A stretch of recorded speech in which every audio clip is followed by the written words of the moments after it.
If you'll bear with me today, uh, I had to lead devotionals for classes meeting this morning for the multiplication team, and I'd been dwelling in Leviticus. So if you want to run out and grab your copy and flip to chapter 13 and 14, I'm not going to read all of it, it's pretty long.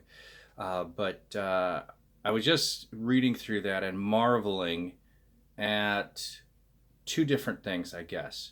One is the fact that um, God's not surprised by disease. And so when he is talking to the people and instructing them going into the land, he talks about when leprosy happens, when skin diseases happen. Here's what needs to happen to protect the people from that spreading. And then he talks about the restoration when they're healed and how that takes place. And so that was the piece I want to read. So it's just going to be two verses from chapter 13, verse 45 and 46, and then two verses from 14, verse 8 and 9. And so I just wanted to have this be an encouragement that God already knows about disease, and he already knows about the restoration and what is going to take place in the future, even though we're in the midst of it and we don't know what the future will hold.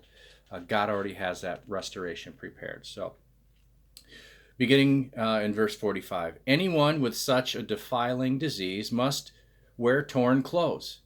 Let their hair be unkept, cover the lower part of their face, and cry out, unclean, unclean.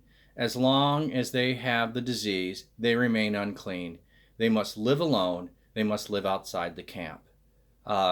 I never noticed until I was reading this again, they must cover the lower part of their face. That's what the recommendations are now, is that we have face coverings. We have the lepers in our journey of joy, and so we know the unclean and the living outside the camp, the social isolation and social distancing. That's back here in Leviticus. Now for the verse 8 and 9 of 14, the restoration. The person to be cleansed must wash their clothes, shave off their hair, and bathe with water. Then they will be ceremonially clean. After this, they may come into the camp, but they are to stay outside the tent for 7 days. On the seventh day, they must shave off all their hair. They must shave their head, their beard, their eyebrows, and the rest of their hair. They must wash their clothes and bathe themselves with water, and they will be clean. So there's hope, there's a future, and God knows it. We're all going to be restored to relationship and be able to be in proximity with one another soon enough.